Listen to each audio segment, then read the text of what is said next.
বিসমিল্লাহির রহমানির রহিম। সম্মানিত সুধীজন, আসসালামু আলাইকুম। বাশার মোটরসের পক্ষ থেকে আপনাদের সবাইকে জানাই ইংরেজি নতুন বছরের শুভেচ্ছা।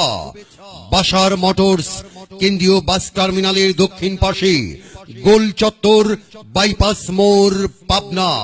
হ্যাঁ ভাই, বাশার মোটরস হচ্ছে ইয়ামাহা ও হাউজি মোটরসাইকেলের পাবনা জেলার একমাত্র ডিলারশিপ। এখানে পাচ্ছেন ইয়ামাহা ও হাউজি মোটরসাইকেলের বিভিন্ন মডেলের মোটরসাইকেল। তাই ইয়ামাহা ও হাউজি মোটরসাইকেল ক্রয়ের জন্য আসুন বাশার মোটরসে। আমাদের ঠিকানা বাশার মোটরস কেন্দ্রীয় বাস টার্মিনালের দক্ষিণ পাশে, গোল চত্বর, বাইপাস মোড়, পাবনা।